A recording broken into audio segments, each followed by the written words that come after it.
When you invest in bonds, you're trusting that the issuer will pay you back. But how do you know if they can? That's where bond ratings come in. But what if the agencies giving you those credit ratings are conflicted? Today, we're breaking down how bond ratings work, why you should be cautious, and how inflated ratings help fuel the 2008 financial crisis. Stick around until the end to learn how to protect yourself from the next big mistake. Fifth thing. Today we're talking about bond ratings and what those mean. Gary, thing number 5 to close out this week's correlation issue, our educational topic in understanding bond ratings. Why don't you first, Gary, give us the general information that we need to know about that? Sure. So let's start with the real basics, Rob. Let's talk about what a bond is. And all a bond is it's debt. It's a promise to repay. So, if you buy a bond, you will give the government or a company, say, $1,000. And that company or the government says, okay, well, we will pay you interest on a certain schedule, at a certain interest rate. And then, when the bond matures, when we reach the end of its life, we will repay you your $1,000. Now, here's the question, Rob. You can look at, the US government, which may be borrowing, depending on, where on the yield curve they are, 3, 4, 5%, something like that. And then, you could look at, big corporates, which, like companies like IBM, where, they might pay, just a little bit more than the government. And everybody says, yeah, they'll be able to pay their bills. Yeah. And then you look at some, corporate bonds from other companies that, maybe their business isn't as solid or isn't as secure. And so, you say, okay, well, we're going to pay more interest. And, there are some companies that are paying 8, 10, 12, 15% interest. Now, somebody might say, well, wait, why would I lend money to the US government if I'm only going to get 4 or 5% when I could lend money to this company and get 12% or 15%? And the answer is repayment risk, right? The government, they'll just print more dollars. You will get paid. There's a question over what those dollars will be worth, but they will repay you. But if you're dealing with a company where the interest rate, the yield, the maturity is 12%, 15%, 10%, there's a reason they're charging more. That's because you're taking the risk of not getting repaid. And so the question here is, how do you figure that out? And there are 3 rating agencies that do these kinds of bond evaluations. They're called Moody's, Standard and Poor's, and Fitch ratings. And so what they do is they review the bond issuer's financial situation and they assign a rating giving a general assessment of how likely the company is to repay bondholders. And again, if you look at the written version of the 5 things, what you'll see is we've Cash and put together a terrific chart showing all of the ratings. And so at the top are AAA ratings, prime ratings. It's like the US government. And then, high grade AA1 or AA plus.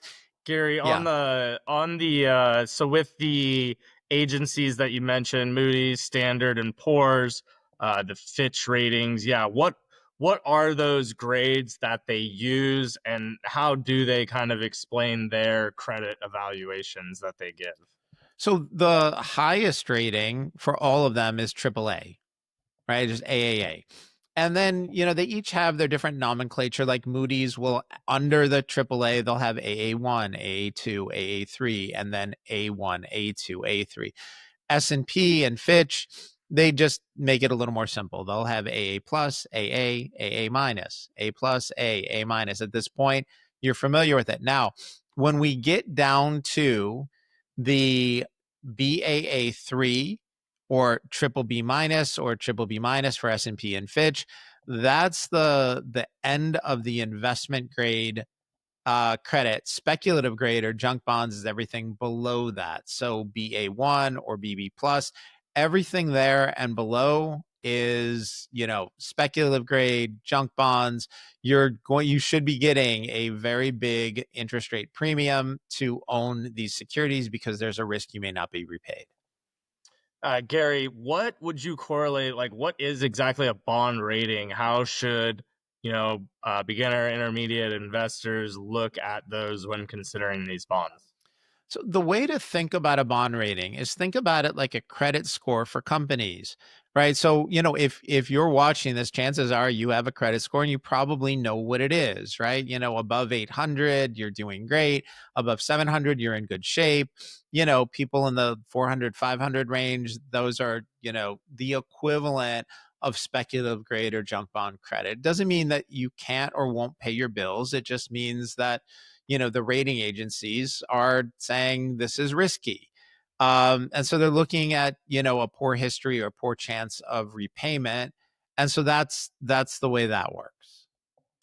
Gary, when taking into account these bond ratings, right, and so what you're seeing, whether it be S&P, whatever chart, and how they may handle the bond ratings. I mean, what are some things that you need to take into account to give us a little bit more color and context around how these ratings get generated?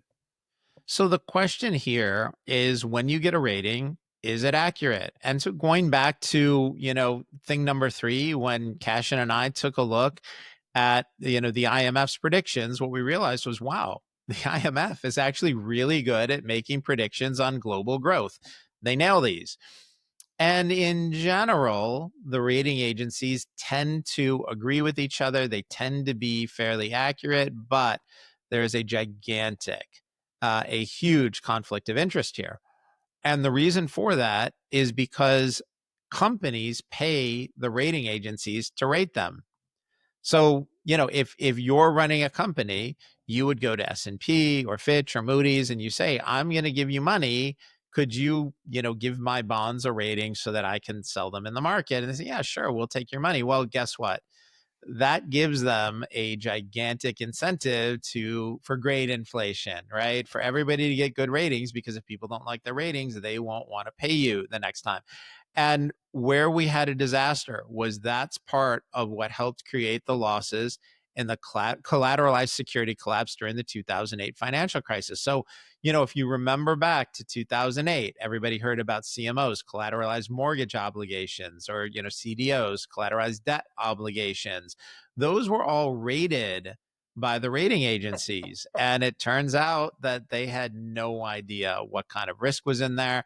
I have no idea if they were incapable of evaluating the risk that they had in those securitizations, or if they just said, yeah, we can do it, but you're paying us. It'll probably be fine. Who cares? But, when they're wrong, they are really wrong, and everything was wrong all at once. So that's why looking at these correlations and looking at the incentives really matters. If you are paying somebody to give you a rating, chances are they're going to give you a good rating. So as a bond investor, right, the expression is caveat emptor, right? Let the buyer beware. If you are buying a bond because, well, Moody's or S&P or Fitch said, well, it's highly rated, we'll get paid back, that's not enough analysis. You can't use the rating agencies alone because they have a conflict of interest, right? You need to do more work if you're going to own corporate bonds. Great stuff there, Gary. And yeah, it reminds me of one of my favorite movies, The Big Short.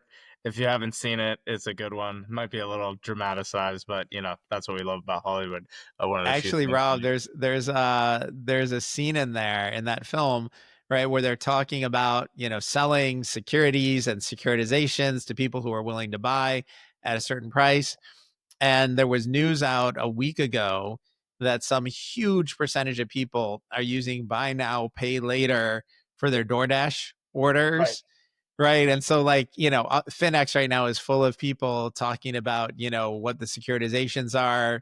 If somebody's buying a Chipotle burrito, like, would you rate it higher if they get guacamole on it? Right. I mean, it's kind of crazy, the idea that somebody could, nobody's doing this, but the idea that somebody could potentially be securitizing your lunch.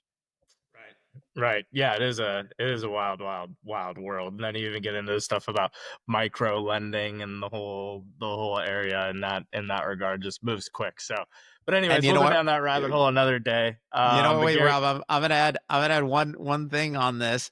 By the time we are at, securitizing micro lending or the guacamole on somebody's burrito, That's why earlier in this episode we're saying, like, a financialized economy, it works for me, but it will not work for the whole country. Right. And this is why we're talking about the necessity of the country taking some pain and reshoring some Yeah. manufacturing, because we can't be in a position Yeah. where all we do is Yeah. make burritos and then, Right. securitize that. Right. We need more than that here. Yeah, it's such a great point, Gary. Such a great point. Thank you so much if you're still listening to this week's version of the Five Things, the Correlation Issue. As always, super grateful for you just tuning in, giving us a shot, and allowing us to present this information, keep you in tune with everything that's going on in the market. If you found this valuable, again, would love if you could please subscribe to our channel, share this channel with friends, give us some comments, feedback, head to our website, check out what we got going on over there.